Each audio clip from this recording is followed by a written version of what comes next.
السلام علیکم دوستوں آج کی اس ویڈیو میں آپ کو حضرت آدم علیہ السلام کا زندگی کا قصہ سنانے والی ہوں۔ قرآن مجید کی سب سے بڑی آیت سورہ البقرہ میں اللہ پاک نے حضرت آدم علیہ السلام کا ذکر کیا ہے۔ جب اللہ پاک نے انسان کی مخلوق کو پیدا کرنے کا ارادہ کیا تو اللہ نے فرشتوں سے فرمایا، میں زمین میں اپنا ایک خلیفہ بنانے والا ہوں۔ فرشتوں کو لگا کہ شاید ان کی عبادت میں کوئی کمی رہ گئی ہے، اسی لیے اللہ نے نئی مخلوق بنانے کا ارادہ کیا ہے۔ اس کے پہلے فرشتوں نے جنوں کے علاوہ دوسری کوئی مخلوق نہیں دیکھی تھی۔ جنوں میں زیادہ عقل نہیں ہوتی ہے، وہ انسانوں کے جیسے عقل نہیں رکھ پاتے ہیں۔ فرشتوں نے اللہ سے کہا، اے اللہ، ہم تیری تسبیح، حمد اور پاکی بیان کرتے ہیں۔ کیا تو ایسی مخلوق پیدا کرنے والا ہے جو زمین پر فساد کرے اور خون خرابہ کرے گی؟ اس کے جواب میں اللہ پاک نے فرمایا، جو میں جانتا ہوں وہ تم نہیں جانتے۔ فرشتوں نے آپس میں کہا کہ اللہ تعالیٰ جو بھی مخلوق پیدا کر رہے ہیں وہ ہم سے زیادہ عقل مند اور علم والی نہیں ہو سکتی۔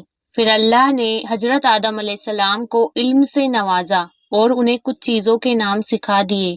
پھر اللہ نے حضرت آدم علیہ السلام کو فرشتوں کے سامنے پیش کیا اور فرشتوں سے فرمایا کہ تم بتاؤ ان چیزوں کے نام، اگر تم واقعی میں سچے ہو۔ اس کے بعد فرشتوں نے اللہ پاک سے فرمایا، ہم اتنا ہی جانتے ہیں جتنا آپ نے ہمیں سکھایا ہے، اس کے سوا ہمیں کچھ بھی علم نہیں اور کچھ معلوم نہیں۔ پھر اللہ پاک نے فرمایا، اے آدم، تم بتا دو ان چیزوں کے نام۔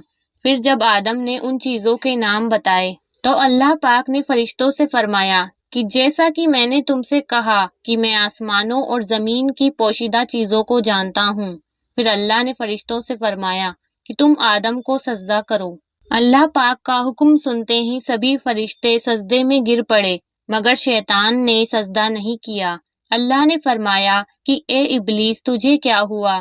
تو سجدہ کرنے والوں کے ساتھ شریک کیوں نہیں ہوا؟ اس کے بعد شیطان نے بڑے ہی گھمنڈ کے ساتھ یہ جواب دیا کہ میں ایسا نہیں ہوں جو ایک مٹی سے بنے انسان کو سجدہ کروں۔ جس انسان کو تو نے سڑے ہوئے گارے کی مٹی سے بنایا ہے، میں اس سے کئی گنا بہتر ہوں جو تو نے مجھے آنکھ سے پیدا کیا ہے اور اسے مٹی سے پیدا کیا ہے۔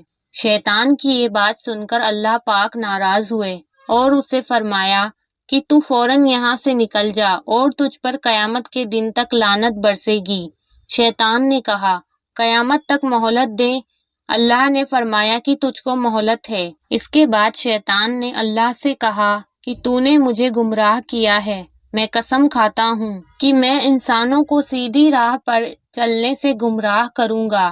میں ان پر حملہ کروں گا، ان کے آگے سے، ان کے پیچھے سے اور ان کے دائیں اور بائیں سے، اور انسانوں میں سے تو زیادہ تر کو شکر گزار نہیں پائے گا۔ اللہ نے فرمایا، تو یہاں سے نکل جا، ذلیل کھار، جو ان میں سے تیرا کہنا مانے گا تو میں ضرور تم سب سے جہنم کو بھر دوں گا۔ اس کے بعد اللہ نے شیطان سے کہا کہ میرے نیک بندوں پر تیرا ذرا بھی اثر نہیں ہوگا، اور جو انسان نیک راہ پر چلے گا اور میرے بتائے گئے رستے پر چلے گا، اس انسان کو میں تجھ سے بچائے رکھوں گا۔ اس کے بعد شیطان وہاں سے چلا گیا۔ جنت میں کافی ساری نعمتیں حاصل کرنے کے باوجود بھی حضرت آدم علیہ السلام خود کو اکیلا محسوس کرتے تھے۔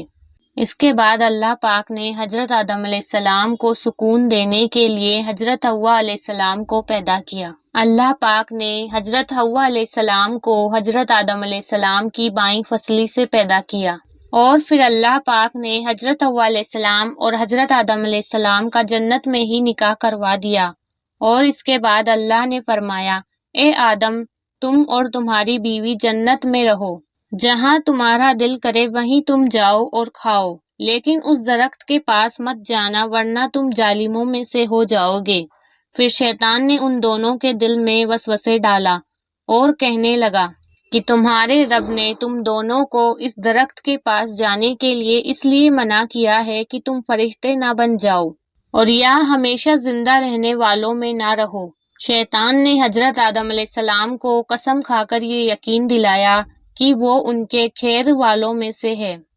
اس کے بعد شیطان نے حضرت آدم علیہ السلام اور حضرت حوا علیہ السلام کو درخت کے پھل دے دیا، اور اس کے بعد ان دونوں نے اس پھل کو کھا لیا۔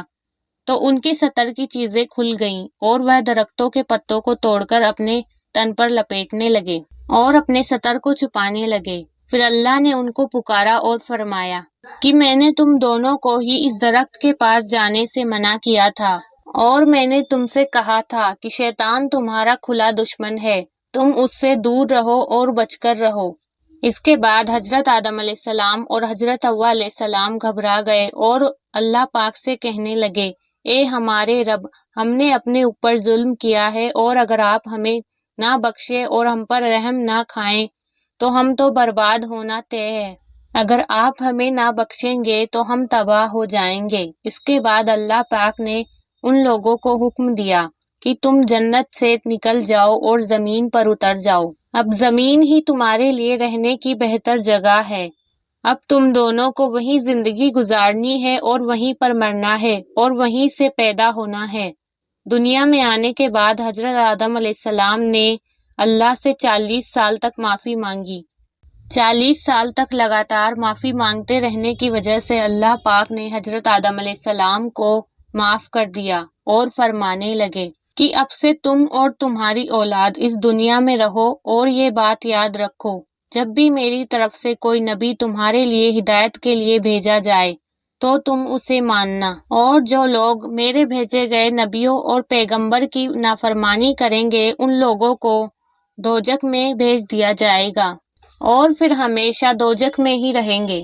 اس کے بعد حضرت آدم علیہ السلام اور حضرت حوا علیہ السلام دنیا میں رہنے لگے اور انہی سے انسانوں کی نسل شروع ہوئی۔ حضرت آدم علیہ السلام کی عمر تقریباً 1000 سال تک رہی اور وہ 1000 سال تک زندہ رہ کر وفات پا گئے۔ حضرت آدم علیہ السلام کا یہ واقعہ ہمیں یہ ہدایت دیتا ہے کہ جب شیطان نے غلطی کی تو اس نے اللہ پاک سے معافی مانگی نہیں، اور بجائے اس کے اس نے خود پر گھمنڈ کیا اور اللہ پاک پر ہی اپنی گمراہی کا الزام لگایا۔ جب حضرت آدم علیہ السلام سے غلطی ہوئی تو انہوں نے معافی مانگی اور فوراً اپنی غلطی قبول کر لی، اور تب تک معافی مانگتے رہے جب تک کہ اللہ پاک ان سے راضی نہ ہو گئے۔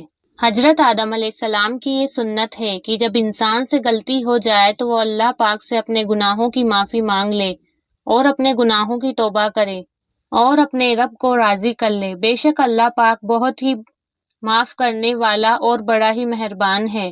تو دوستوں، یہ تھا حضرت آدم علیہ السلام کی زندگی کا بہترین واقعہ۔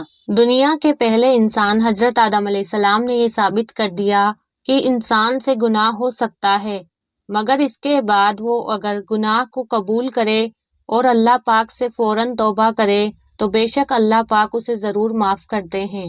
امید کرتی ہوں دوستوں کہ آج کی یہ ویڈیو آپ کو ضرور پسند آئی ہوگی۔ اگر آپ کو یہ ویڈیو پسند آیا تو ویڈیو کو ایک لائک ضرور کریں اور ہمارے چینل کو سبسکرائب کریں، اور نبیوں کے بارے میں ایسے قصے جاننے کے لیے ہمیں کمنٹ کر کے بتائیں تاکہ اس طرح کی اور ویڈیو ہم بنا سکیں۔ السلام علیکم ورحمۃ اللہ وبرکاتہ۔